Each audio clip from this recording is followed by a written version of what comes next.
Look it up on your phone, it'll take you there. Okay, diving into today. Today is a fun series. It's actually one of my favorite Bible stories to talk about. But before I jump into it, I'm curious if anybody in here has thought something was one thing for many years and then found out it was something else. Perhaps it was song lyrics. Most of you guys may not know this song, but as a Canadian, I thought it was pretty cool to like a band called the Presidents of the United States of America.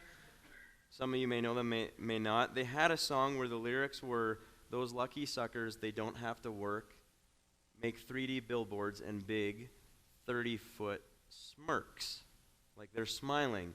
But up until 5 years ago, I thought it was big 30-foot Smurfs. And when my friend Jacob said, "No, it's not Smurfs, it's Smirks," he's like, "Why does Smurfs make sense?" I was like, to be honest, I never thought about why it didn't make sense.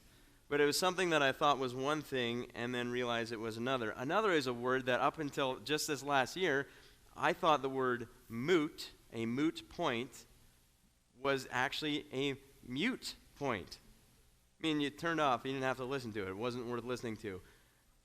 And it wasn't until my boss at my previous church said, "Mute point." I'm like, yeah, it's like, you're not listening. It's over. She's like, "It's moot point, Phil." I was like, oh. Yeah, I didn't know that. The reality is, for us, there's these different things that we go through in life, and we think they're one thing, and then we realize that they actually mean something else. And in today's lesson, we're going to actually talk about grace. Because I feel like grace, quite often, we think it means one thing, it might actually mean something completely different.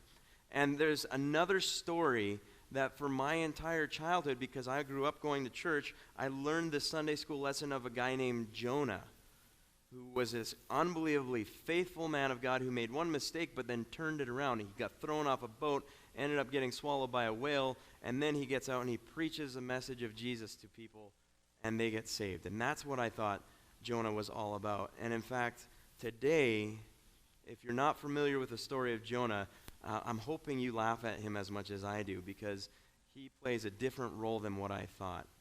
And as we're digging into grace, I think the best way to understand grace is to look at people who we might believe don't deserve grace. And I don't know why I ended up on this website, but I ended up on New York Times this last week reading who was worse, Stalin or Hitler? This was the topic that I got into, and I started reading, and unfortunately I don't have a subscription, so I only got so far before it said you need to pay to read the rest of this article, which was a bummer. But interestingly enough, who was worse? These are the things that I found out in this article. First of all, most of us know this. Hitler committed genocide. He's famous for the Holocaust. He attempted to eradicate an entire people group. Try to get rid of them. And actually, what they figured out in the numbers here, roughly 11 million non-combatants were killed by the Germans during World War II. 11 million.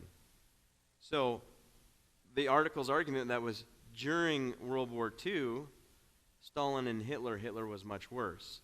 Now, then they say, but Stalin, if you look at the life of his position as a leader in the Soviet Union, is actually much higher. And he killed over 20 million over his period of time through starvation, political murders, and brutal living conditions. So it was kind of this weird statement where it says, is it quality or quantity? And I was like, whoa, here's two evil men. And the interesting piece of that is that I think either way we look at these, we're taught that these men were evil, pure evil. And I don't think there's any arguing about that. Like, I don't think we would disagree on that. In fact, being an American myself, I am an American, just so we're clear, I know that historically Americans were taught to look at Russia, to look at the Soviet Union, to look at Germany in these times as the essence of evil, right? There was that time. And there's a good reason because of what they did. And the question that I have been asked from time to time, is there any possible way that Hitler could have ended up in heaven? Like at that last moment, he finds Jesus before he dies, makes a decision, and follows Jesus. And that is a tough question. That's one we struggle with. And here's where we go. Can someone live pure evil their whole life and then at some point, moments before death, pray to God and receive his grace? Now, depending on your definition of grace or what you've believed grace to be, will determine how you answer that question. Now, I'm not going to make an argument for Hitler or Stalin. I have no idea, and it's just a crazy thought. But we do have other examples in the Bible where Jesus has done even more crazy things. But here's my observation when it comes to thinking about these guys. Your reaction to your enemy receiving grace reveals how you receive grace. Grace is something you don't deserve, right? Otherwise, it's not grace. Otherwise, it's a transaction. Right? I gave you this, you give me that, we're good to go. That's not grace. Grace is, I totally blew it, I bombed, I messed up the lyrics for this song for most of my life and thought it was Smurfs, not Smirks, and we all laugh and think it's funny. All right. You know, it's a good thing, but grace is something you receive. If you can't fathom a bad person receiving grace, you might not understand grace. Let me say that again. If you just can't fathom a bad person receiving grace, you might not understand grace. In fact, you might still have a view of grace where it's something you earn. Or it's something that you maybe have this religious idea that if I do enough good works, I will earn grace. I will earn it. And to that degree, you can't stomach your enemy receiving grace. You would probably be able to relate with Jonah today. As we dig into Jonah, as we dig into his story. And today we are wrapping up our series on Nothing Wasted, and we're looking at a great book. We're looking at the story of Jonah, and it's called Nothing Wasted for a reason, but today we actually see where we've talked in the past about how we had these bad experiences and we have the opportunity to use them. Jonah is an example of actually wasting something. So it's nothing wasted. We actually see Jonah waste stuff. It's interesting because he's rebellious and he hates God for loving his enemies. It's also a book that's different. Jonah is one of the books that's in a series of men who were given prophecies from God, where God shared with them to speak to the people. And most other books in the prophecy part of the Bible are men sharing their words from God. Jonah's different. Jonah's actually his story. This is what's happening in his life. He's different than Isaiah, Jeremiah, or Ezekiel. It focuses on his life himself. It also introduces us to this situation where we're looking at a nasty, rebellious, cynical man whose enemies are the Ninevites. And like a character in a movie, you aren't sure whether you should love Jonah or loathe him. So let's dig in. The word of the Lord came to Jonah, son of Amittai. Go to the great city of Nineveh and preach against it, because its wickedness has come up before me. These are bad people. They've done evil. Go preach against them. Tell them they need to change. But Jonah ran away from the Lord and headed for Tarshish. He went down to Joppa, where he found a ship bound for that port. After paying the fare, he went aboard and sailed for Tarshish to flee from the Lord. So the story opens with a command from God. Jonah, you're a prophet. I want you to go do this. I want you to give these people who are evil one more chance. Now, we have to understand, Nineveh is the capital of Assyria, which is Israel, where Jonah's from, his bitter enemies, right? For us, nationally today, it's a little bit different because our enemies are like, maybe not as clear country-wise, but we know that back in World War II, it was the United States versus Germany. The United States versus the Soviet Union in the Cold War. We knew clearly which country was our enemy. And we were maybe taught to dislike them, to hate them as a national pride thing. But in this case, take that and then amplify it. Whatever issues there were between us and countries we were at war at, amplify it when you look at Israel versus Assyria. There was some bad stuff going on between these two countries. So when Jonah's told, hey, I want you to go and reach these people, I want you to know that they need to change, otherwise they're in deep trouble. Jonah's like, no, let them have the trouble. Let them get what they deserve. Now, real quick, let's look at a map, because I think this is important. When it comes to the Bible, I love the fact that we can actually look at actual places on the earth. This is Jonah's travel plan. Historical places. They let us know that the story is rooted in history. And as you can see, there's a pointing where Jonah started there, and he was supposed to go to Nineveh right there, and he's headed to Tarshish. So literally, in the known world at the time, he couldn't have gone further away from where he was supposed to. Right? This is a part in Sunday school I was like, oh yeah, Jonah, he left, but then he came back. No, he really tried to leave, right? It's a reason he does not want them to experience grace. Okay? And that's because grace makes religious people bitter. Grace makes religious people bitter. Why? Because if you're a religious person, you're counting your cost versus what you are receiving. Again, in religion, it's this transaction. I've done so much good, so you will give me so much good back.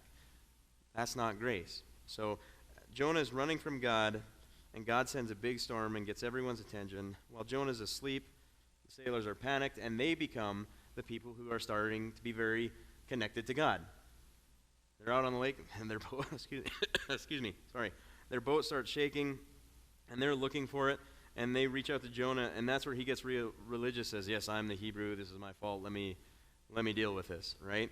This is the part where I used to think Jonah was a hero. This terrified them, and they asked, what have you done? They knew he was running away from the Lord because he had already told them so. The sea was getting rougher and rougher, so they asked him, what should we do to you to make the sea calm down for us? And here, the noblest of decisions by Jonah is pick me up and throw me into the sea, he replied, and it will become calm. I know that it is my fault, and that this is the great storm has come upon you. It's my fault. And again, my understanding of Jonah, this is where he's a hero. So, attaboy, taking care of these sailors, like taking it for the team.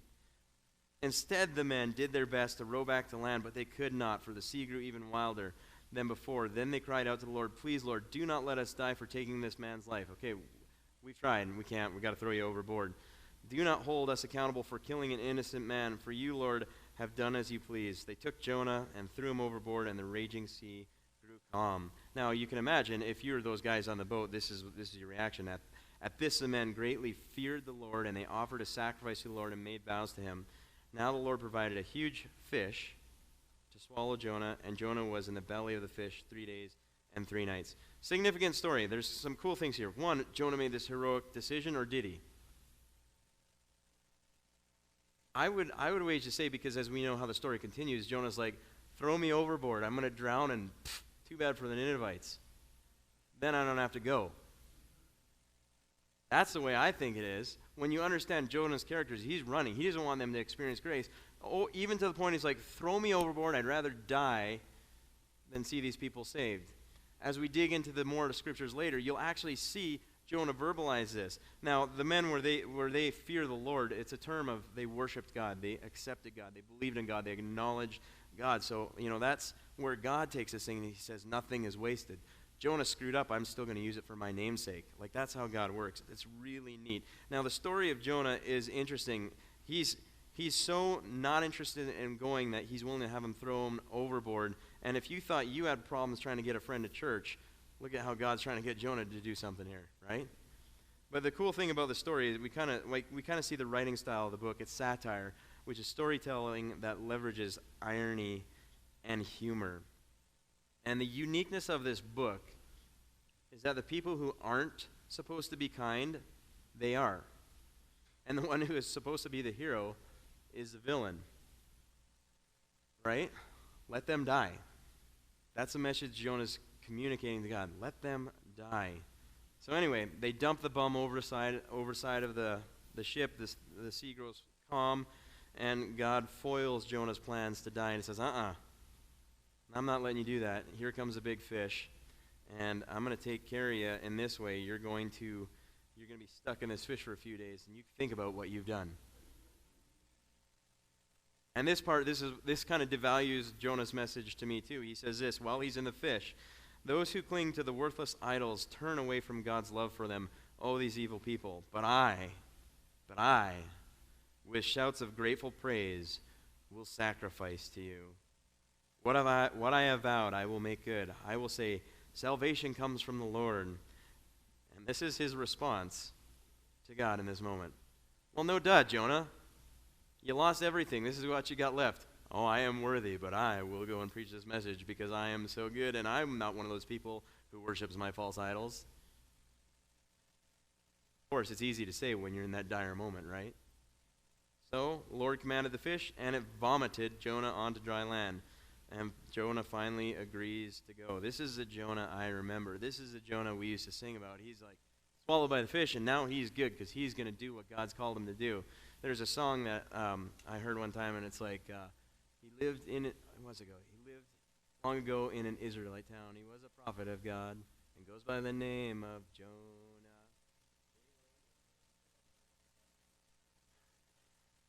Not the right spelling, and it's to the tune of a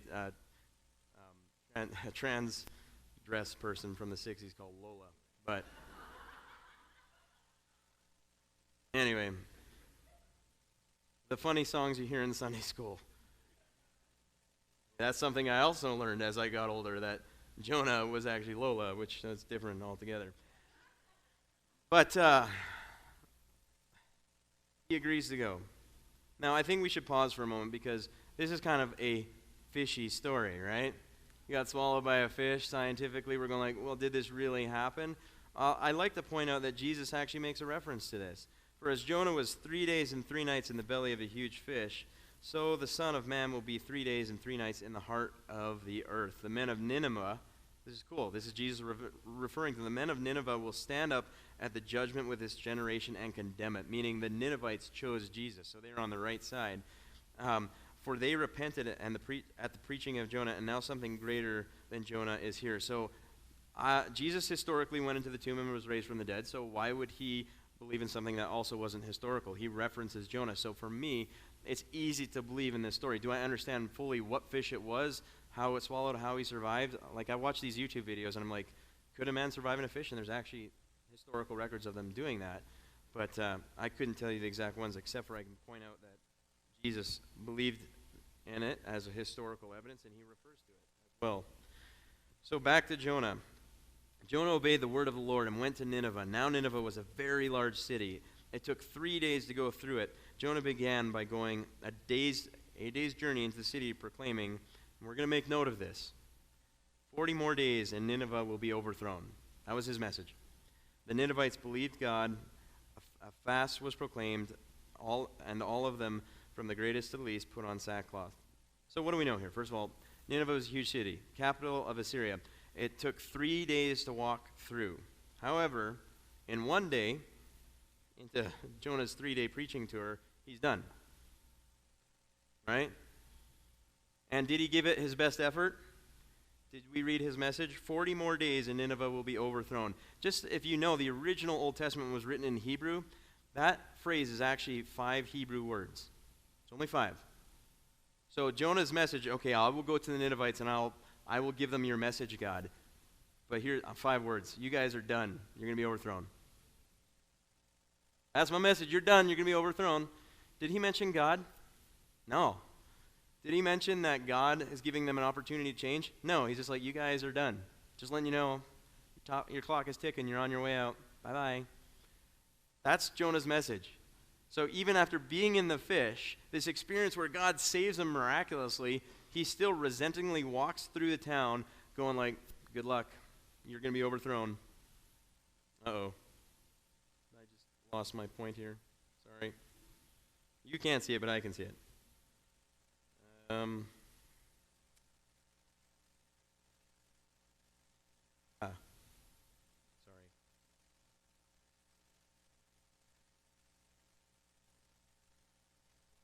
Lost my slides here. Awkward.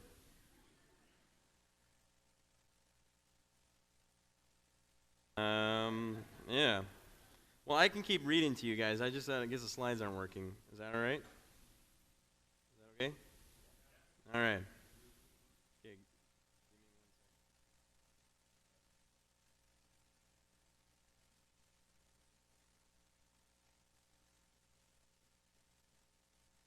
All right. But that is his response. I'm going to try one more time, see if we can get this on here.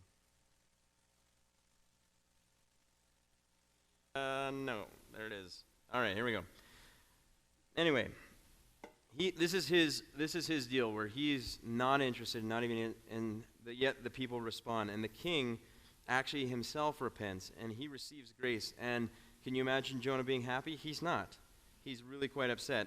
And because Jonah doesn't get grace, we can see that this is a statement I would say because of this. Your reaction to your enemy receiving grace says everything about how you understand grace.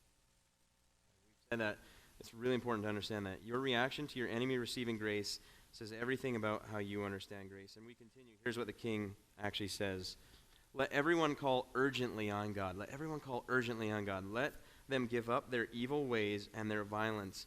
And who knows, God may yet relent with compassion, turn from his fierce anger, so that we will not perish. When God saw what they did and how they turned from their evil ways, he relented and did not bring on them destruction he had threatened. This is significant. These are evil people. This is evil people who've doing horrible things that could be compared to modern-day Hitler and Stalin. In fact, I bet the Israelites saw this king in equivalent as the Jews saw Hitler. And yet, here's what God does. And that's because grace makes rebellious people better. We said grace makes religious people bitter. Grace makes rebellious people better. It was grace that changed them. We see this all over stories online. When somebody has this close to death experience and they realize they have another chance, they decide not to waste it. Like the Ninevites, they have this opportunity. God's coming like, hey, we're on the verge of death. Let's not waste it. They turn to God so much that Jesus much later says they repented and they will stand in judgment because they came to me. They received grace. I occasionally like to look at fitness videos on YouTube because it makes me feel better about not being fit and not going and working out. So I watch other people work out. Yeah, thank you. And there is a guy named Jordan Graham that he's like unbelievably fit, but all of a sudden I was looking at his pre-pictures and his post-pictures, and at one point he was over 400 pounds and squeezed into a 5XL, but it was a spring night in 2008 at 3 a.m. he was in a car accident that almost killed him. It almost killed him, and because of this near-death experience, he's like, I have experienced this graceful experience, right? Grace makes rebellious people better, and he took the opportunity to change his life. And when you look at him and you look at his workout videos now, he's one of those guys who's completely ripped, completely built. And I go, I'm not going to do that, but it looks good, right? So when faced with death, he realized his need to change, and grace gives us another chance. Which is funny that Jonah still wasted that, right? He got thrown overboard. He was about to die. He got swallowed by a fish of all things and spit up back on land. Like you would think this is another chance, but then he goes to Nineveh and says, you guys are going to die. I'm just letting you know. Good luck. But they repent, and that makes him even more mad, and he struggles with this. Is he delighted or overjoyed of the change of the city? No, not at all. Because here's where we end up. But to Jonah, this seemed very wrong, and he became angry. He prayed to the Lord, isn't this what I said, Lord, when I was still at home? That is why I tried to forestall by fleeing to Tarshish. I knew that you are a gracious and compassionate God, slow to anger and abounding in love, a God who relents from sending calamity. Now, Lord, take away my life, for it is better for me to live than, or to die than to live. Remember I said that earlier? That's why I think when he got thrown overboard, it wasn't about like trusting God or doing something heroic. It was like, I'm not going to Nineveh, I'd rather die. I think this is why I believe that, because here in this situation, that's what he's saying. I also love the fact that here's Jonah just watching this miracle and being like, what the heck? What are you doing? You can't save them. And then God responds, but the Lord replied, is it right for you to be angry? And Jonah, it is! I know better than you, God. You have no idea what you're doing. I'm so angry, I wish I were dead. But the Lord said, you have been concerned about this plant. Now, this is a little story I'll dig into in a second. Though you did not tend to it or make it grow, it sprang up overnight, and it died overnight. So, real simple little piece. And this is what God says. And should I not have concern for the great city of Nineveh, in which there are more than 120,000 people who cannot tell their right hand from their left? And also many animals. There's for all you animal lovers, there's a little win-win. So Jonah is fuming. He can't stand grace, and he even quotes a scripture from Exodus about God's graciousness. So one thing we do learn from this particular thing, just a side note, that is the God of the Old Testament gracious? According to Jonah, he is. Jonah's not really happy about it. And I'm convinced that many people can't stand grace either. We are actually probably more like Jonah.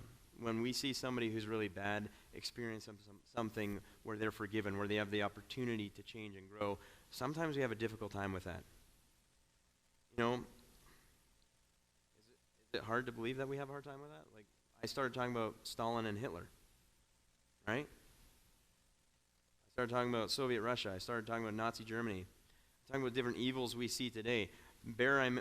What if I mention politics just for a second, right? Ooh. What side is he on? I'm going to decide whether I like him or not, right? And all of a sudden we get into this place of like, how can God love that person? I'm not willing to move into that place. And that's because grace can become an enemy when your enemy receives grace. If these evil people receive grace, would that seem wrong to you? Right? If your answer is yes, then we can't really stand in judgment of Jonah. I'm in that place where I'm like, I don't think it's fair, quote unquote, that Hitler would have the chance to come back to Jesus in his last moments before he died after what he did. Don't think it's fair because I've been a Christian my whole life. I've followed Jesus my whole life, and I've tried to do a really good job, and then he gets in last minute. Come on, God. You see what I just did there? It's not about what Jesus did in that moment. It's about what I did. The beautiful thing about grace, the reason we always say it's okay not to be okay, because it's not about what we do, it's about what Jesus has done for us. And I'd like to invite the band up as I'm coming to the conclusion here. We see Jonah would rather die than live with his enemies. And he asked God to take his life again. And the story actually ends with Jonah sitting on top of a hill, watching and waiting for God to destroy Nineveh. He's like literally up there, come on, they didn't hear the message, burn them down, burn them down. And then he doesn't. And then he's angry. He's in the Middle East, there's a hot sun, so now he's really mad. God's not tearing down the city, and he's hot and cooking, so he's mad. So God provides a plant, it grows up over him, gives him shade, but then God gets a worm to come along, kills the plant, and the plant dies, now he's back under the sun. Jonah's just mad. That's how the story ends. He's just mad. God asks a question, is it not better for you to be concerned about all the people I've saved than you to be mad about who I haven't? I said that completely wrong. Is it not okay for you to be more concerned about who is not saved versus these concerns of yours about who you think should get into heaven and who should not? That's the question. And the problem wasn't that he didn't know there was a God. The problem is that he couldn't stand what God was like. He did not like that. The problem isn't evidence. It's what the evidence demands of us. And when we look at this, God leaves us with a question. He leaves Jonah with a question that wasn't answered.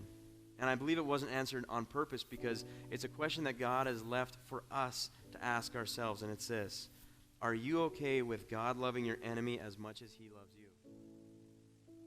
Are you okay with God loving your enemy as much as he loves you? That brother who's treated you wrong, that parent who hurt you when you were a child, that uncle or aunt that's hurting you, the person across the aisle who has made your life miserable. The hard reality for us is Jesus wants them too. Jesus wants them too. And unfortunately, too many times, I relate to Jonah. I end up in a place where I think I know exactly who should get into heaven and who shouldn't based on the merits that I see in their life. Now, I'm not saying we don't see fruits or lack of fruits in people's lives. I'm saying that I'm not the person who gets to stand and be the judge. Saying that Jesus stood in a place where he wanted us to realize that he's the one who makes a decision. That grace is given by him, not by us. Romans 5:10, for if while we were God's enemies, we were reconciled to him through the death of his Son, how much more, having been reconciled, shall we be saved through his life? The fact is, at one point, we were enemies of God, and we received grace. Last fill in the blank, the bottom line of the series, as we close this series today, it's absolutely important for us to stand that if grace is a waste, my life will be wasted. So all these things we've been through, all these things we understand, all these things we've been waiting for, and trying to go through this series, you've been through pain, you've been through hurt, God can use it. We don't want to be like Jonah and make a decision that these painful things aren't worth using. God can use them. Nothing is wasted. Let's be clear. Our past can be wasted if we think grace is a waste. If grace is something I've tasted, something I've experienced, I can leverage my past and my life for hope in others. So, the conclusion of this Nothing Wasted series, what I want to leave with us is, what is your reaction to grace?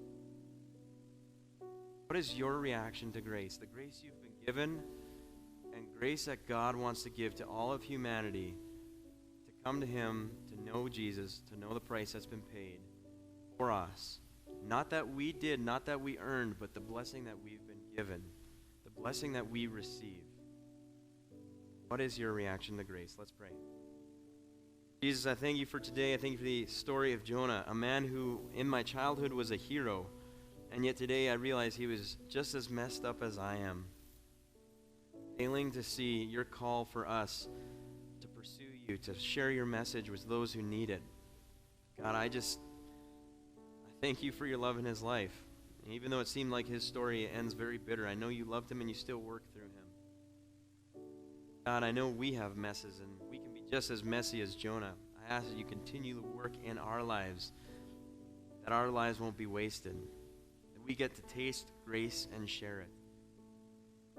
God, for those in here who are still seeking and trying to understand what that means for you, from you, I ask that you reveal it in their lives, Lord. I pray that the grace becomes present, that they can know they're forgiven, God. And for those of us who follow you and forget, help us remember that we are forgiven, not by what we've done, but by the price you paid. I pray this in your name. Amen. God bless everybody.